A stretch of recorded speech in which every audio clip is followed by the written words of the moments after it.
Welcome to the School Transportation Nation podcast. I'm Tony Corbin, the publisher of School Transportation News. This episode is brought to you by TransFinder, the leader in school bus routing software. Today's tech tip is brought to you by Zonar, plus a special message from First Transportation Solutions, driven by First Student. Hello, everyone. I'm Ryan Gray, editor-in-chief at School Transportation News.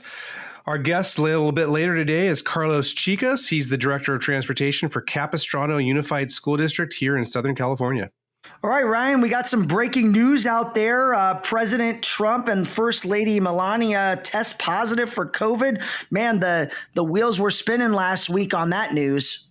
Yeah, late last week, the alerts were going off on everyone's phones across the nation, indicating that, yes, President Trump and the First Lady did test positive for COVID-19 after one of President Trump's closest advisors tested positive on Thursday.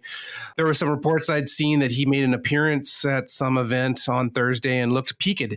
I looked a little bit tired. He interacted with 100 people at this event.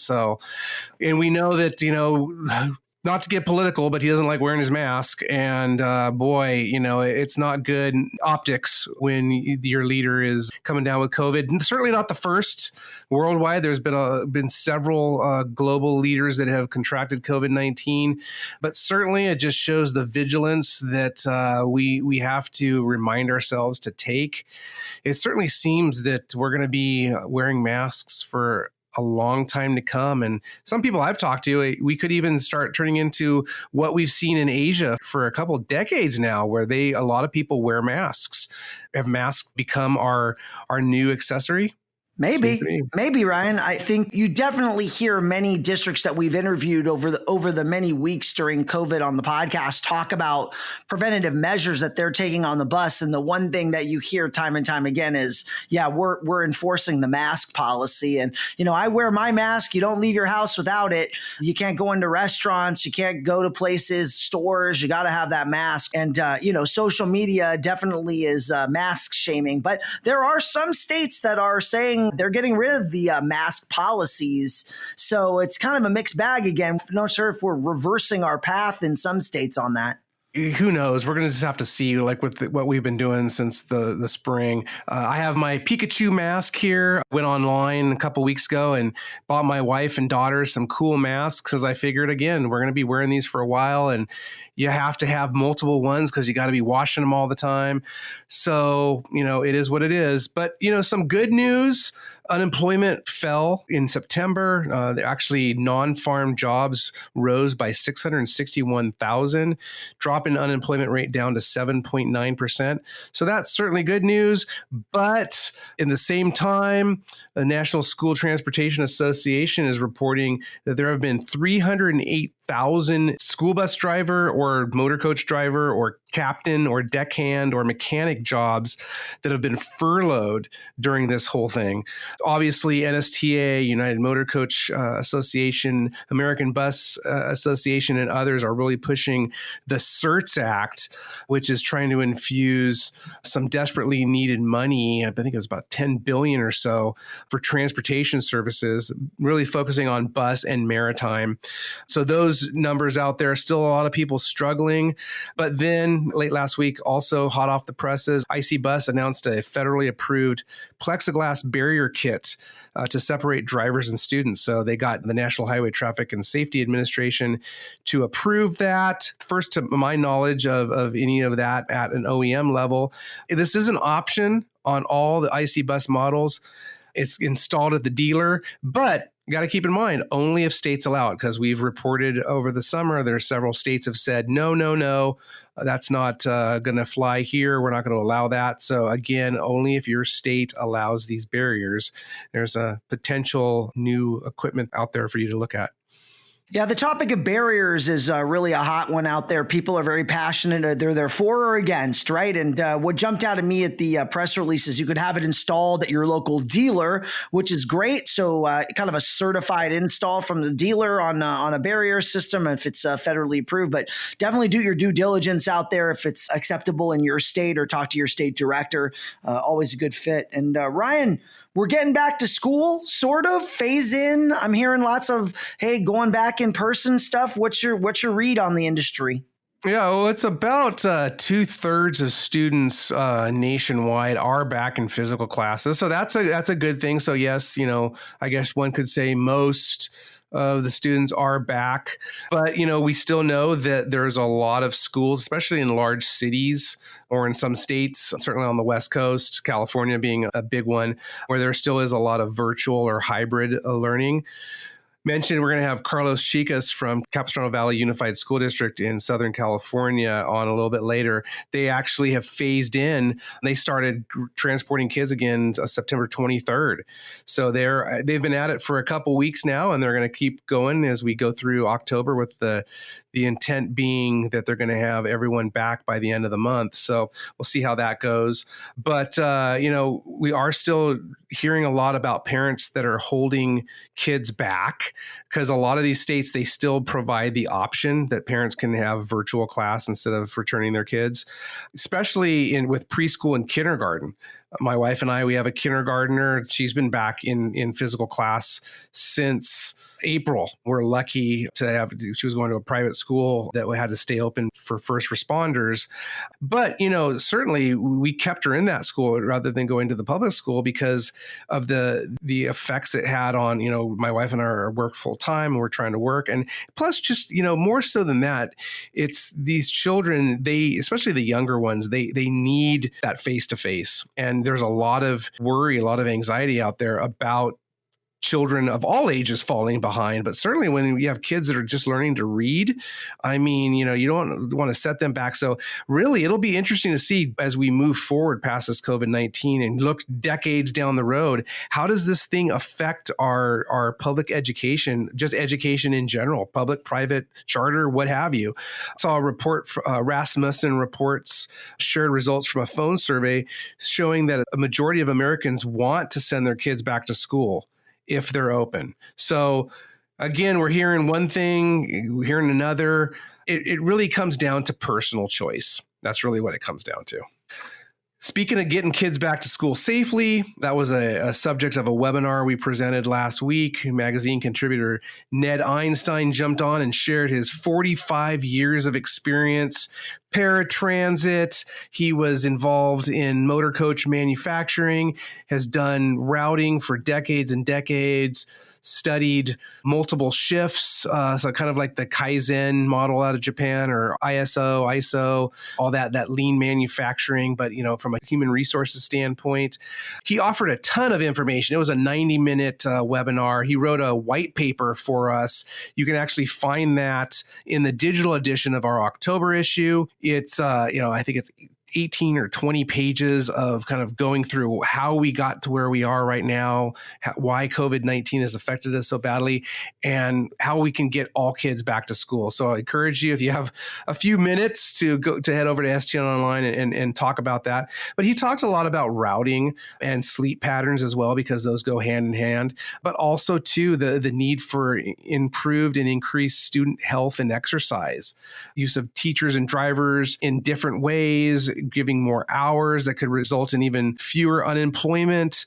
So, that sounds great. It's a very ambitious plan, but it was something that I felt we needed to bring to the table, because so much keep hearing the conversation across the industry. And I mentioned this during the webinar, of school bus folks wanting to be looked at as part of the educational day. And certainly they are, right? We know it is.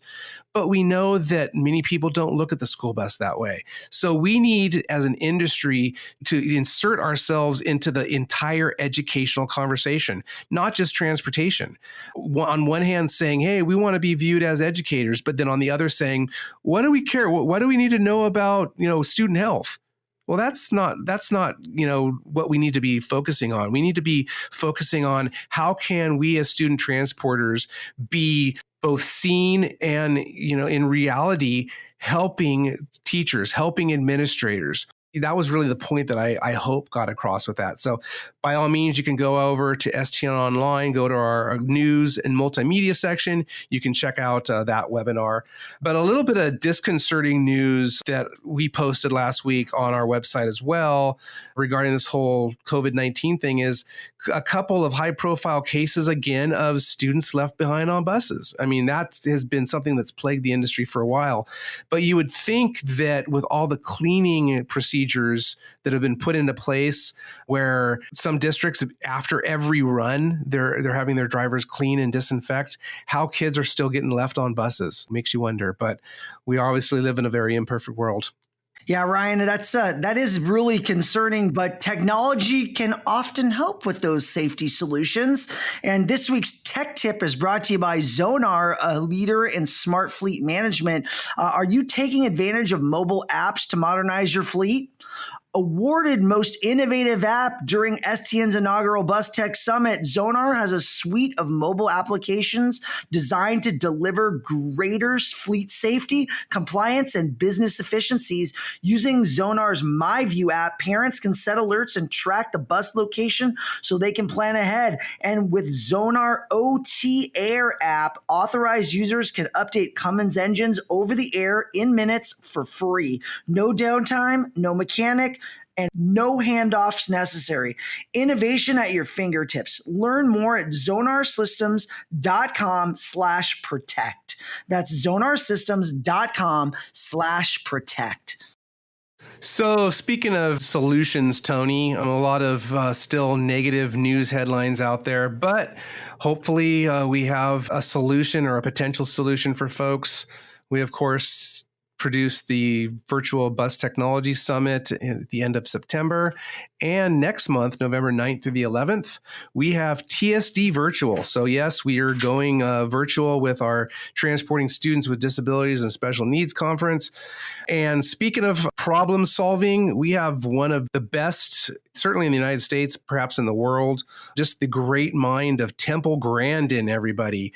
A lot of you out there who know of Temple know that she is on the autism spectrum, and she grew up when there were little, if any, protections for students with disabilities.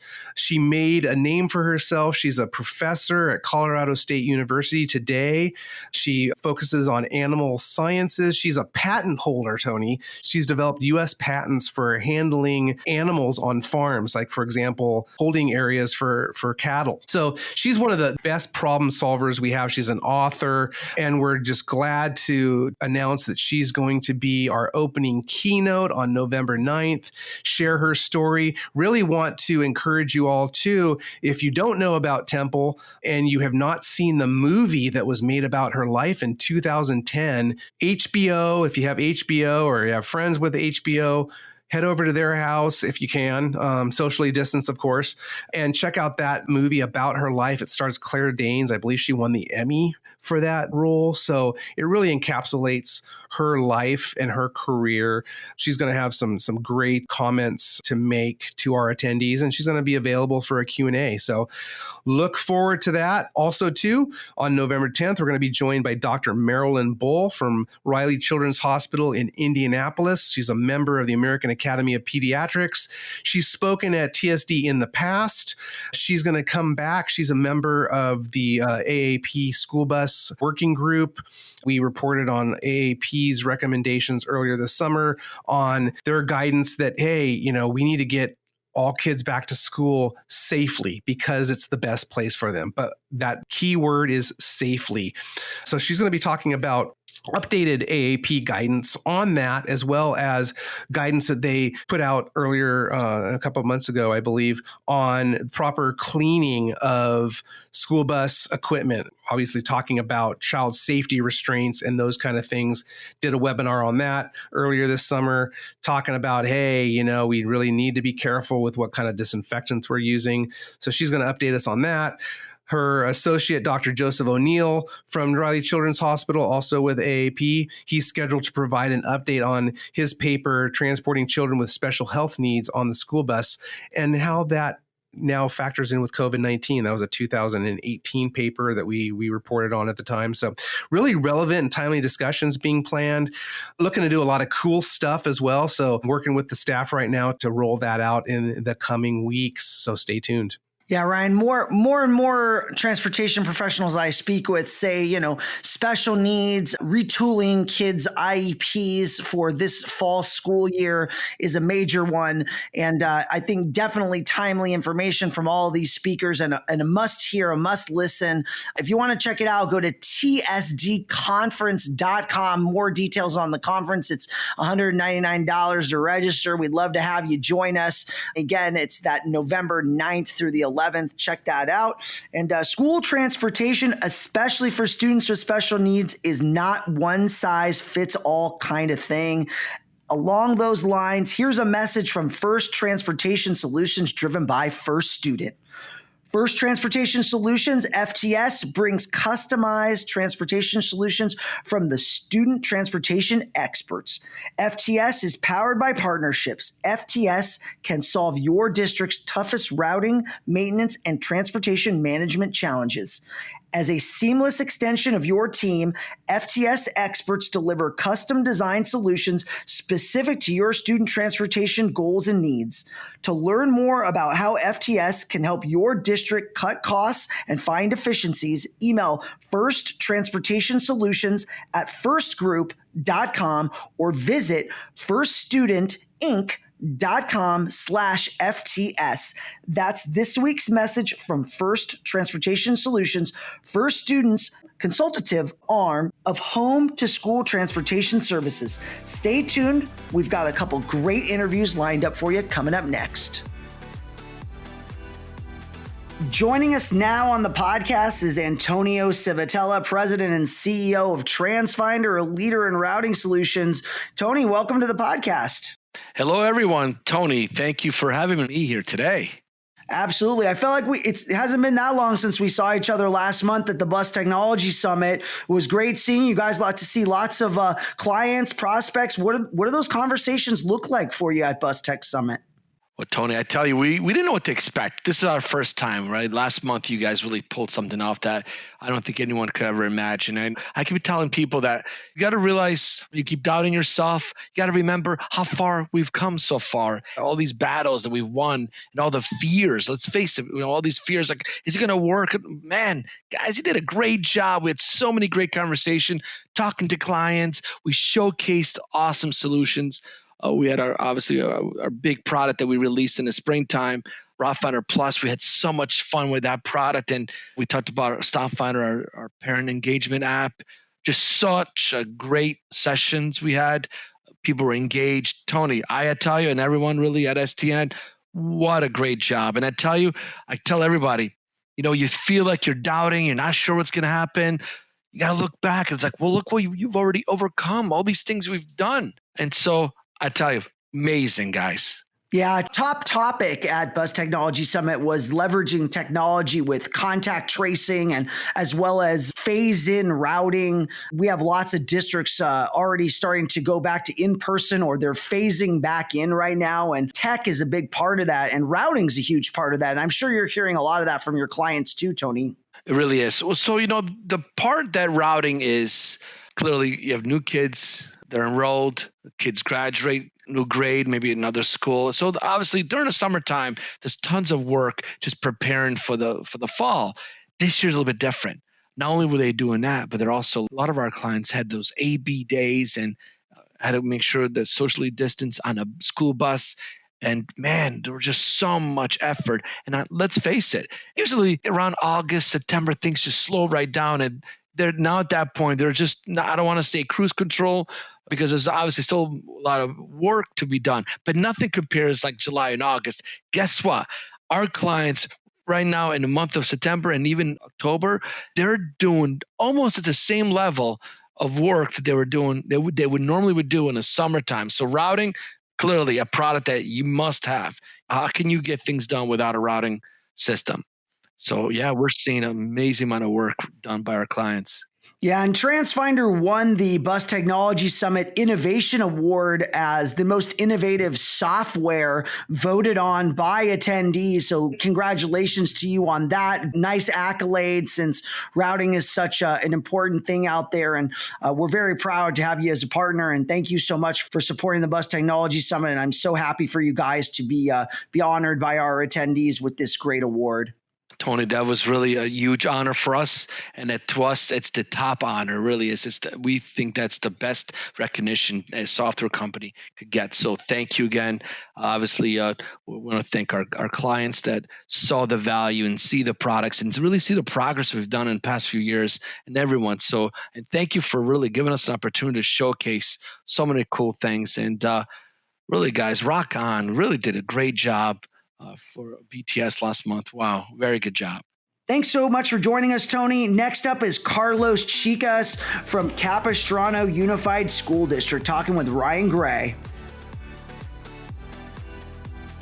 We want to welcome to the stage now Carlos Chicas, Director of Transportation for Capistrano Union School District here in Southern California, or as I've known it growing up, Capo Valley. Carlos, how's it going? Thanks for joining us. It's good to join you guys. Thanks for having me. So I know that you guys are phasing in a return to physical class. You have been doing some transportation. We're going to get into that in a second about what you and your drivers and your staff are actually seeing out there on the road amid all this COVID madness. But first of all, something that you drew my attention to last week, Capistrano Valley produced a COVID-19 loading, unloading video.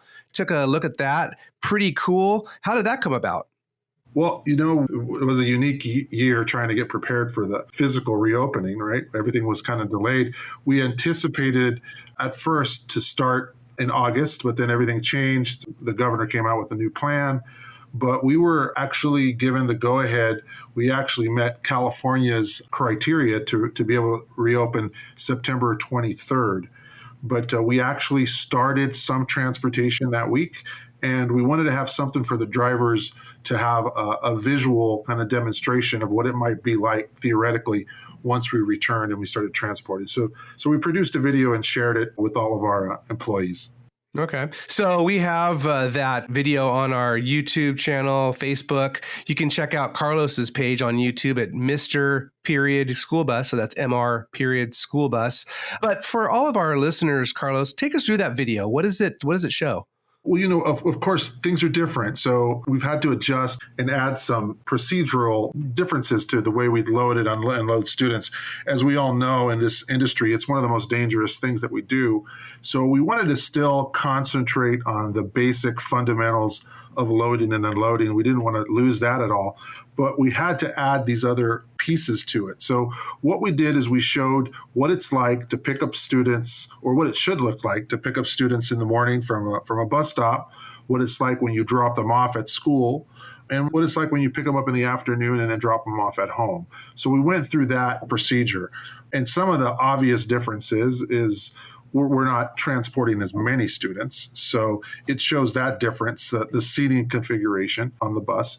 We're doing temperature checks. Every student that arrives to the bus stop, before they can even board the bus, they actually have to have their temperature checked. And we're screening for 100.4 or above. So anybody that's 100.4 or above isn't allowed to ride. So far, so good. We haven't had any cases like that. Students are also required to wear their mask before they board and use hand sanitizer before they're board. So a big difference is that unless a bus driver was having to escort kids to actually cross the street, and get on the bus, or at dismissal time to cross the street after, bus drivers normally would stay in the bus as they were loading. But now a bus driver has to step out and do that screening process before they let the kids get on. And of course, California is really unique in a number of ways, but in that you mentioned it, crossing kids across the street or escorting them, that's actually a state regulation for K through 5th, I believe. I believe Rhode Island also has something similar, but most states, that's a very foreign concept. Back to taking the temperatures, what prompted Capo Valley to decide, hey, we're going to go ahead and screen these kids before they get on the bus? Because we're hearing from a lot of districts, they're opting not to do that, because Number one, if a kid has a temperature over the threshold, they don't want to turn those kids away. They have a policy not to turn them away. So they're actually transporting everybody to school and then getting them tested there. What was Capo Valley's reasoning for having the school bus drivers do it? Sure. So at Capistrano Unified, the district's policy is to do temperature checks for all students as they arrive to school. So the reasoning was, well, if we're going to do that and we're trying to limit the spread and protect all the other students that may not be showing any symptoms and may not have the virus, we should show that same kind of discretion before we load 27 kids on a bus. So we're doing the temperature check, and we do have some things that we've asked parents. So anybody that's a K through 8 parent, we've asked them to come to the bus stop with their students. Of course, we understand that that's not very likely that it will happen consistently. So we do have a contingency plan. We have roving staff members in the area. So if they need to report to a bus stop, they'll be able to do it fairly soon. The bus won't leave as soon as they make that call into dispatch. That assigned staff member to that particular region. We're a fairly large district. We cover about 240 square miles. So we've kind of split it up into 5 different regions. A rover is assigned to each one of them. And if they need to report to that bus stop, they can until the parent comes to either pick up their student or maybe we provide an exclusive ride to that kid back to their home. Interesting. Okay. Now, you guys are transporting both general education and special needs? Yes. So we started the week of the 22nd, 23rd with special needs only. And we're doing a kind of a phase-in gradual to in-person for all of those parents and families that have actually chosen some form of in-person instruction. So we still have the 100% online option available. Many families are just choosing to continue that. But for those that do want the in-person instruction option and they choose that, we started transporting this week kindergarten through 3rd grade on the first 3 days. Thursday and Friday, we added 4th and 5th grade. Next week, we go 6th, 7th, and 8th. And the following week, October 13th, that week, we will begin high school transportation. So by the middle of October, we will be transporting all grade levels, including special needs and general ed. Okay. And what kind of numbers do you normally transport? Normally, we transport somewhere between 770, 750 special ed and between 4,700 and 5,200 regular ed on any given year. So those are our normal numbers. Special ed, we have noticed a decrease. It's about a 20% to 25% decrease in those students are actually going to school. But we were surprised with, we didn't think the numbers were even going to be that high. But there's a lot of these families that really, really depend on the brick and mortar classroom instruction, right? Their students really, really need that kind of in-person instruction that they can only receive with a teacher in a classroom. For the regular ed, I'd say we had like a 35% drop in bus pass applications. So right now, we're going to be transporting somewhere around 2,700 students to start. That might inch up to about 3,000 as people turn in their bus pass applications and they become more comfortable with the in-person environment. Okay. And with those special needs kids, obviously we've talked a lot about the additional challenges that in a normal year transporting those kiddos presents, even more so this year. What are your drivers reporting back to your monitors, what have you, on what it's actually like getting these kids on the bus, getting them in their child safety restraints, that up close and personal attention and service that they need that general education kids might not? Yeah, it's definitely, it does present some unique challenges with the special need population. But I'll say that, we did a really good job. I think the fact that we were patient before we even started to try to do this, and families were educated as to what the expectations were going to be once we returned to in-person instruction, we're really surprised on how the kids adapt. Even some with some developmental disabilities learn to use a mask. And there's always those cases where it's a little more challenging. Kids will take them off. You have to ask them to put them back on. but it's been very surprising, a much better outcome than what we thought it would be. And, since we're talking about less students on the bus, it does make it a little more manageable because, maybe where before you had 12 kids on the bus, now you only have 7 or 8. So that helps. But it's a constant kind of education, I think. You're going to have to continue to train them, and they'll need constant reminders, just like we need to do that with them with all the other bus rules that we have, even under normal circumstances. But so far, so good, I'd say. Sure. Great to hear. Now, you mentioned that thankfully there have been no kids that have been showing spiked temperatures when they're getting on the bus. No other disease contractions, at least tied to transportation so far? So far, nothing. There's some very clear instructions on symptoms, too, that we ask parents to do self-checks while they're still at home. So if a kid is showing, any type of upper respiratory symptoms, coughing or runny nose, we ask them to keep them home. So far, the cooperation has been really, really good with the community. So we haven't had any instances where we've had a kid that's symptomatic and arrives to the bus stop, and we'll just keep our fingers crossed. Once the general ed population all starts filling in, I think that risk increases. You're talking higher volume numbers of kids.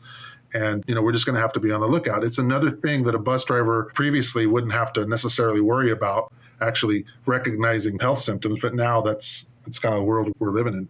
And what's your feedback been from your drivers? It's been good. I think there's been a couple of challenges with some of our special needs routes. We do have those kids that, because of their disabilities, a face mask is just not a reasonable expectation. Some of them have respiratory issues. They already have some sort of an issue where a mask would just not be safe for them. So in cases like that, we have one of our sites that houses and teaches our most fragile students, physically fragile kids. And it's almost an entire school of kids without masks. So that's a big ask for a bus driver, for a teacher for that matter, to be, on a bus, entire bus of a maskless cohort, if you will, of students. So yeah, there's some apprehension there. But in cases like that, what we do is we try to make sure that there is not a student sitting directly behind the bus driver. We also provide additional PPE for those drivers that are on those maskless buses. It's a little scary, but people have taken on their role as essential workers. They understand that there's a need to fill, and they've kind of stepped up to the plate. So we're very grateful for the attitude and receptiveness of our drivers. And everybody's cleaning their buses like crazy now. What do you have to do now with cleaning? Are you doing between every run? What's that look like? Yeah, so in between runs, so the drivers are provided with wipes and disinfectant. So the high touch areas in between runs, right? Not after every student that they pick up, but once they've completed one of their AM legs, they'll disinfect those high touch areas, the handrails, the seat backs where the kids are walking down the aisle, anything that they'll touch as they enter the bus and exit the bus. So that's happening. But in addition to that, after every conclusion of the entire run in the morning, we're using these electrostatic, like mist disinfectant machines. They're portable. You can disinfect an entire bus in about 3 minutes. And that happens at the end of every AM run. And then the same thing happens in the afternoon at the conclusion of the day. We disinfect it with that machine, and it's ready for the next morning. Great. Well, you guys are doing a great job out there as all of your cohorts across the nation. Really appreciate you taking some time out of your busy schedule to share what's going on there in Capistrano Unified. Looking forward to hearing some more stories from you guys as you continue to increase transportation. Sounds good. Yeah, thanks for having me. And, I'd encourage people to check out our website, too, the Capistrano Unified website. There's a lot of reopening plans that are posted, things that are already happening. There's also a link to that video that you mentioned. So, it's always good to kind of catch up with each other, see what we're all doing. And I'm sure all of us, as we network, can learn from each other in these ever-changing times. Definitely. That's what we're here for. Thanks again, Carlos. Thank you. A special thanks to Antonio Civitella and Carlos Chicas. Great discussion today, guys. Thanks a lot for joining us on today's episode. Special thanks to our sponsors, TransFinder, Zonar, and First Transportation Solutions. From Ryan and I and the whole team at STN, we want to thank you for listening and subscribing to the podcast. Email us at info@stnmedia.com. We'd love to hear your questions, feedback, discussion topics. We love those 5-star reviews, so leave us those too. Check us out on Apple, Spotify, stnpodcast.com. Subscribe, tell your friends. We'll see you next time.